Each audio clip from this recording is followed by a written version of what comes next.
Rebondissement dans l'affaire Claudine Razemamoun. 3 accusés ont été déférés à la chaîne pénale dans la matinée. 2 d'entre eux ont bénéficié d'une liberté provisoire et le dernier a été placé sous mandat de dépôt.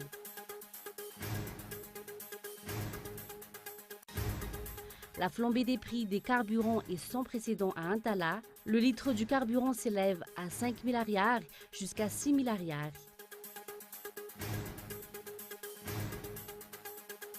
Et le gouvernement israélien a décidé de cesser d'utiliser des détecteurs de métaux aux entrées de l'esplanade des mosquées à Jérusalem.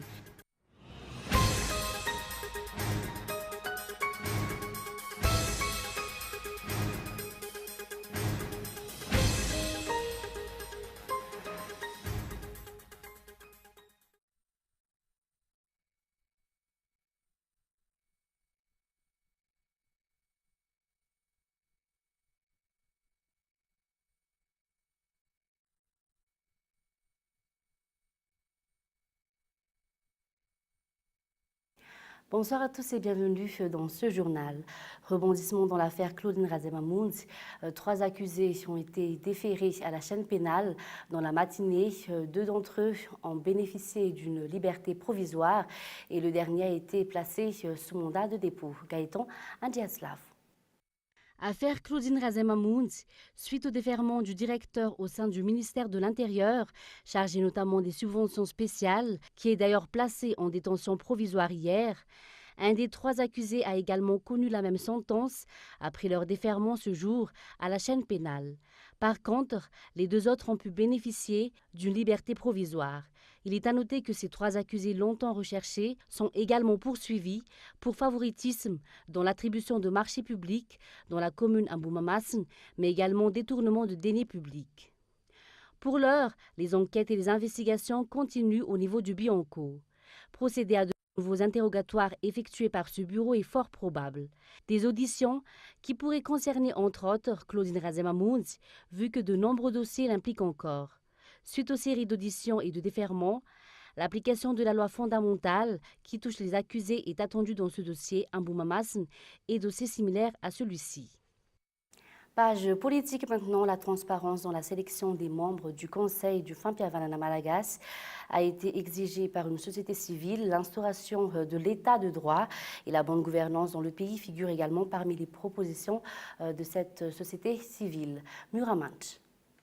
Le Conseil du Fampiavanana Malagas sera bientôt opérationnel après que le dépôt de candidature s'est achevé la semaine dernière. La publication du résultat des travaux du comité de sélection est également repoussée selon les explications. Le Conseil du Fampiavanana Malagas a comme objectif de procéder à la réconciliation nationale sur le plan politique, économique et social dans le pays. Pour le Vuifiresan, l'application de la loi et la transparence dans la mise en place du CFM sont fondamentales. De plus, la population subit en effet les conséquences des crises politiques qui s'enchaînent dans le pays selon le président national. Les membres sociaux ont plusieurs rôles à jouer par rapport aux problèmes que Madagascar connaît.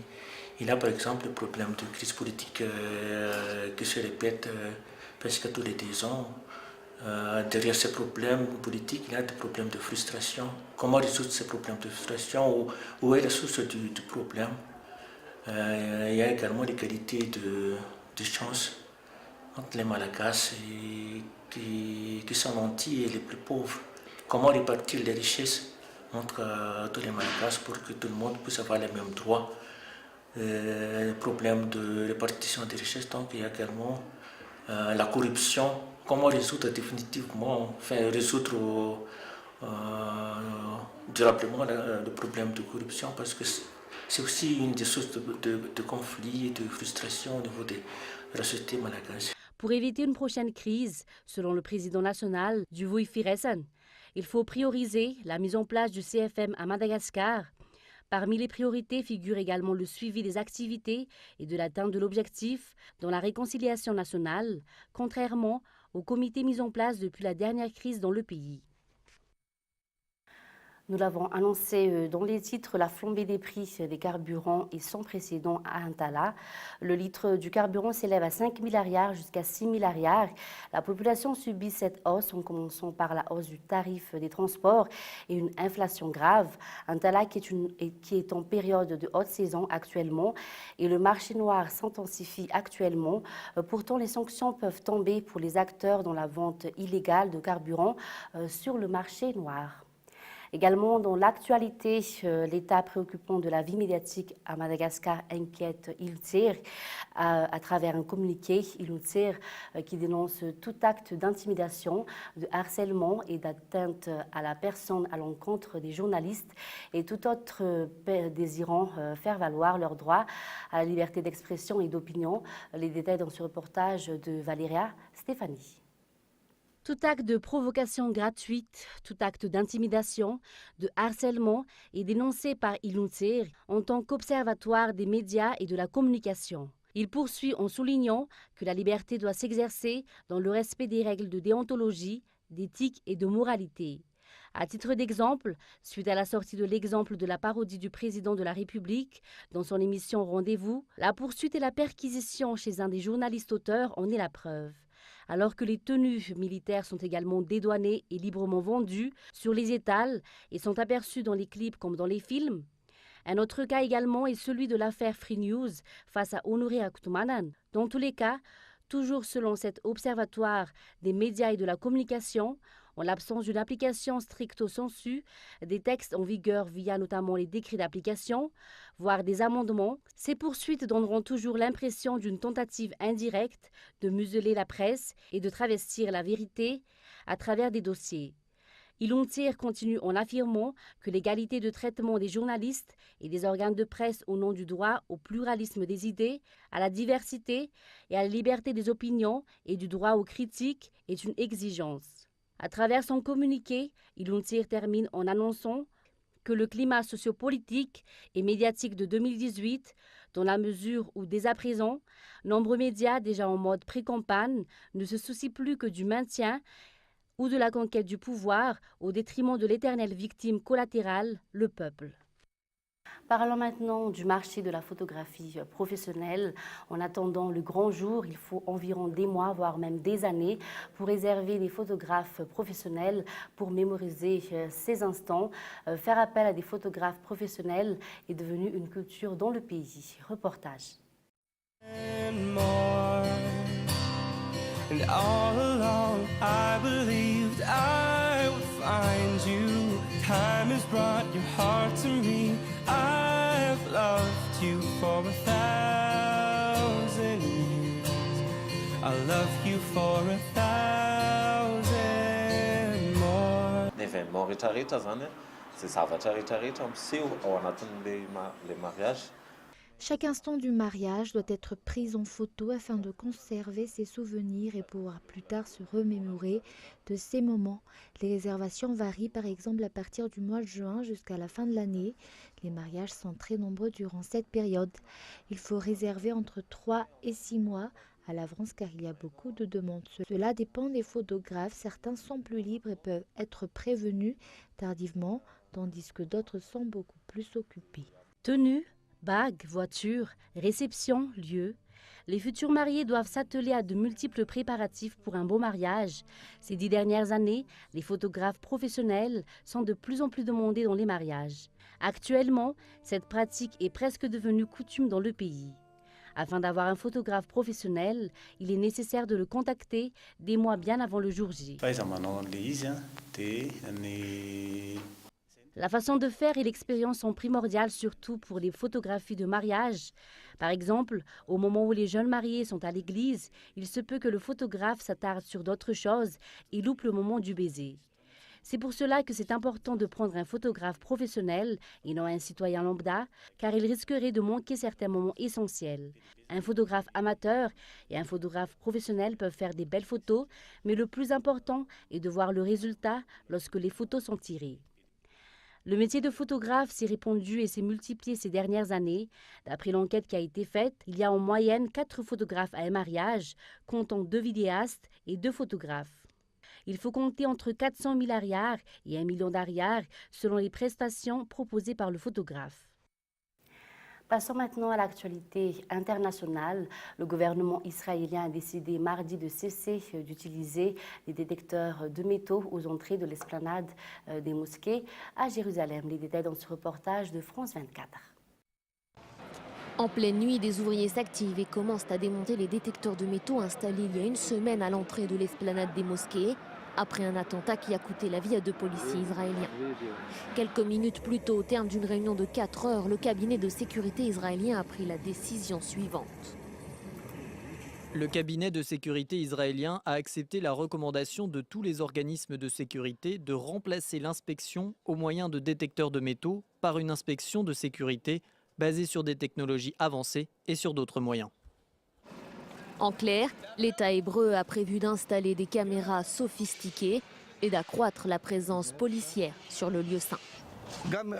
Ils mettent des caméras, mais pourquoi? Ces caméras ne sont pas bonnes. Personne n'ira à la mosquée justement parce qu'il y a des caméras. L'esplanade des mosquées est administrée par le Waqf, une instance jordanienne. Le roi Abdallah s'est d'ailleurs entretenu avec le Premier ministre israélien au sujet de cette crise et un communiqué a été publié dans la foulée.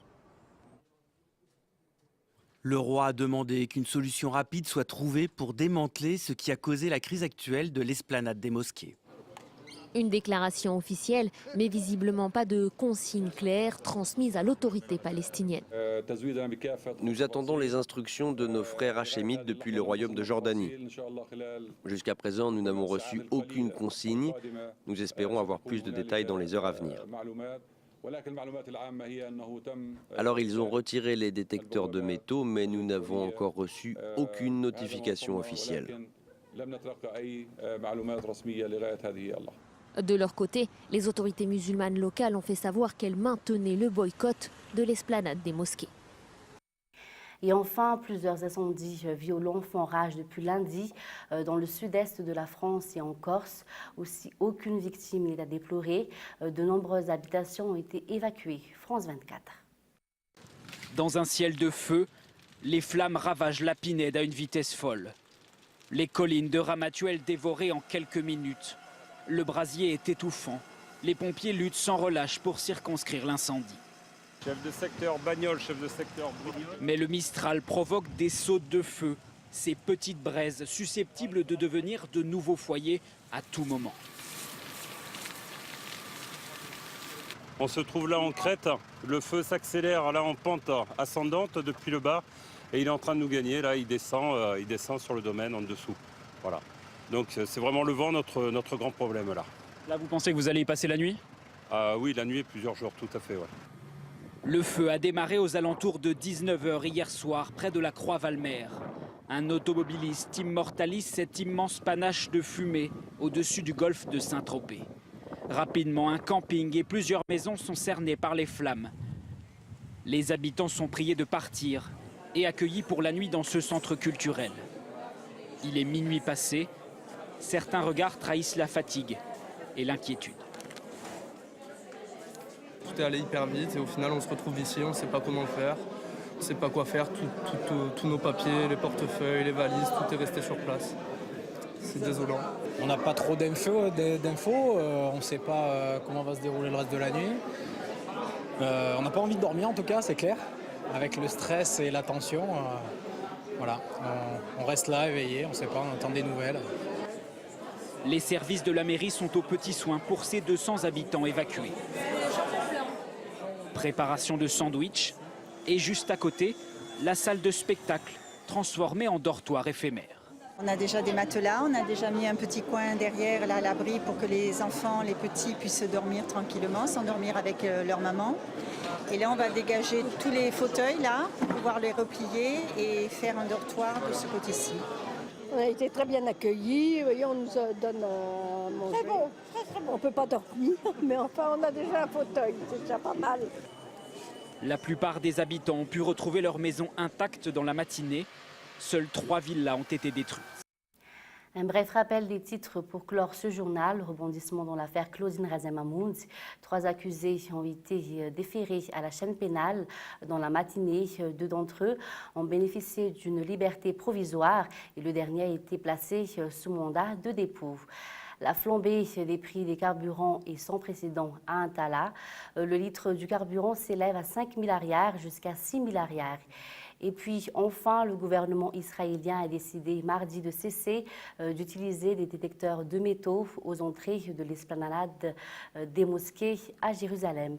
Et c'est la fin de ce journal. Merci de votre fidélité. Bonne soirée à tous sur Cool TV et au revoir.